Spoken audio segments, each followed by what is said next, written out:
আসসালামু আলাইকুম প্রিয় এসএসসিয়ান, বিশেষ করে এসএসসি ব্যাচ 2026 সকলকে জানাচ্ছি সাজেক্স ম্যাথ ওয়ার্ল্ডের পক্ষ থেকে আন্তরিক অভিনন্দন এবং শুভেচ্ছা। আজকে যে অঙ্কটা দেখাবো সেটা হচ্ছে সেট ফাংশনের ক নাম্বারে আসতে পারে এরকম কয়েকটা অঙ্ক আমি দেখাবো।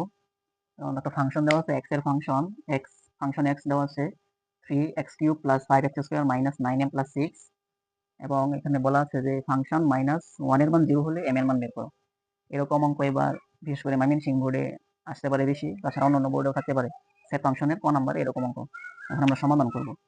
তো সবার আগে যে ফাংশনটা দেওয়া আছে সেই ফাংশনটা আগে লিখবো। Function x is equal to 3x³ + 5x² - 9m + 6। এখন ফাংশন যেটার মান 0 দেওয়া আছে এই ফাংশনটা আমরা বের করবো। ফাংশন -1টা আগে বের করবো।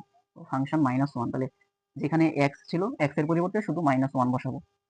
3 ছিল 3, এক্স এর পরিবর্তে -1 whole cube plus 5 into x এর পরিবর্তে -1, উপরে হোল স্কোয়ার আছে, হোল স্কোয়ার মাইনাস 9m আছে 9m। এখন এখানে m আছে mই হবে, কারণ ফাংশনটা হচ্ছে x এর। যদি এখানে m এর কোনো ফাংশন হইতো তাহলে m এর পরিবর্তে আমি -1 বসাতে পারতাম, কিন্তু এটা হচ্ছে কি x এর ফাংশন, যেখানে যেখানে x আছে শুধু এখানে আমরা x এর পরিবর্তে -1 বসাবো।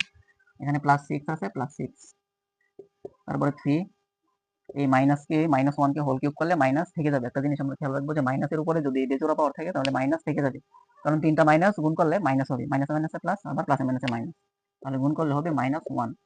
তারপরে 5 ইন্টু -1কে স্কোয়ার করলে 1ই হয়ে যাবে। মাইনাসের উপরে জোড়া পাওয়ার থাকলে সেটা মাইনাসটা উঠে যায়, কারণ মাইনাসে মাইনাসে গুণ করলে কি প্লাস হয়ে যায়।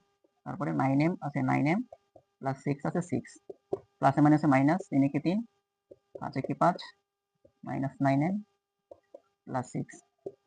তারপরে প্লাসের গুলো আর মাইনাসের গুলো হিসাব করবো। প্লাসের হচ্ছে 11, মাইনাসের হচ্ছে 3, প্লাস 9m, তাহলে থাকবে হচ্ছে 8 প্লাস 9m, সরি এখানে মাইনাস হবে, 8 মাইনাস 9m। এখন আমরা লিখতে পারি যে সুতরাং ফাংশন -1 ইজ ইকুয়াল টু 0, বা আমরা ফাংশন -1 এর মানটা কত পেয়েছি, 8 মাইনাস 9m। এটা সমান সমান আমরা 0 লিখতে পারি, বা 9m সমান সমান 8, তাহলে m সমান সমান 8/9। This is the answer.